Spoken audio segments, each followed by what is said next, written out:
There's something that I've noticed about dancers, good ones, since being online and since doing my own experiments with dancing these past few weeks. And what I've noticed is that the better dancers, and I've even noticed this in myself, slowly I've noticed this, that the good dancers they're never in a hurry. Even when they're doing, a fast movement, so to speak. Hope that makes sense. The good dancers are never in a hurry. Oh, sorry, this is old dude, you know, talking about what I love to talk about so much, liquid dancing. Okay, that's the introduction. Anyway, I've noticed that good dancers are never really in a hurry to do stuff. And I said to myself, why is that? And I'm beginning to notice it in myself. Now, part of it is confidence. Okay, that goes without saying. But the reason why I think they're not in a hurry, and it's very simple, is because they want you to see the move. Here's how this translates into real life. If you notice a person who is nervous, agitated, maybe even shy, they'll have a tendency to talk lower or talk very fast or move very fast and very jerky. So fast and jerky that they end up knocking over things, that they end up, you don't understand what they're saying because they've said it too quickly. And the reason why they do that, and I know because growing up, that's how I was. So I'm an authority on this. But usually that when a person has that particular personality, they don't really want to be seen. Not really. They don't really want to be seen. This is a better angle. They don't really want to be seen. So they'll do something quickly because they want to get out of the way real fast. And sometimes when a shy person becomes a dancer, decides that they really want to dance, they'll move fast because they want to get it out the way. But a good dancer, like doing the simple, move of the rope, that I am experimenting with, they want you to see the movement.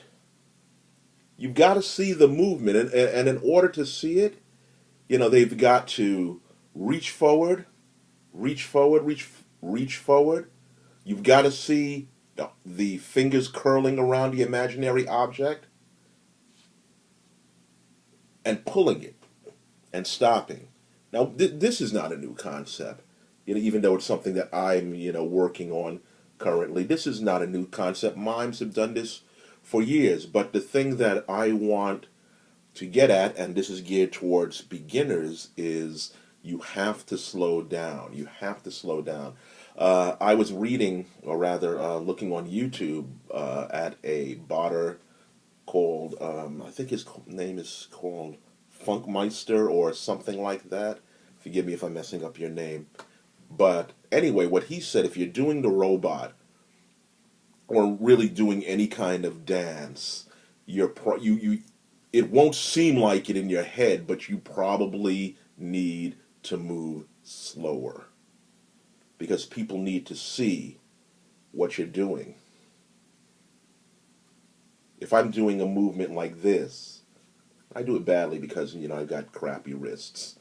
But if I'm doing a movement like this whole grid concept that I talked about in a previous video, you need to see what I'm doing.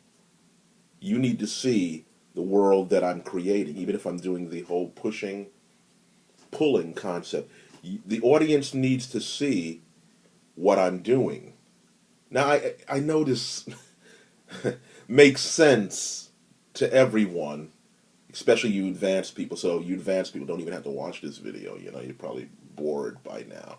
But I mean, if you're a beginner, you really don't know these things that you have to slow down a lot. And so, how do you slow down if you have a tendency to move quickly and agitated? Well, the thing that helps me is something that they tell you all the time in the martial arts, and you know what that is?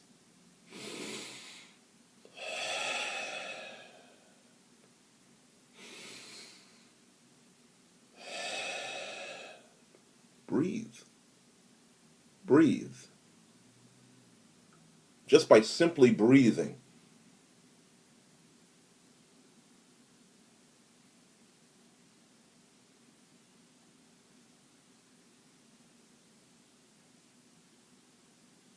Now, you can't hear me breathe, but what I try to do if I'm doing a movement where I'm grabbing for something, I'll inhale.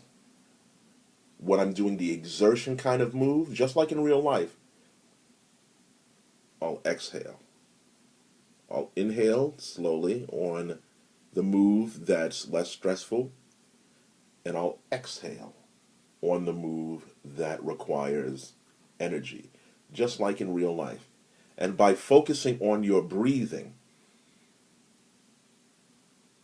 especially, the inhale and the exhale,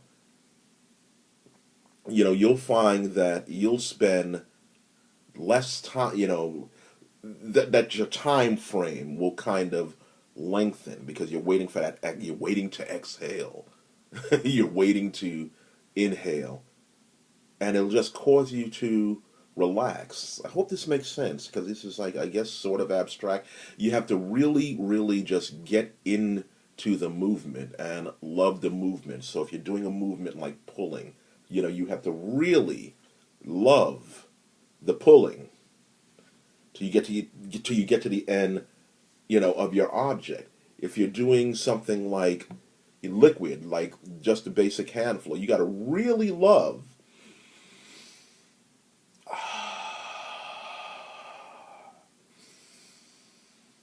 You got to really love the movement to really do it right and not be in a hurry to do it. So I hope this makes sense because right now it's just I'm even having a hard time explaining it.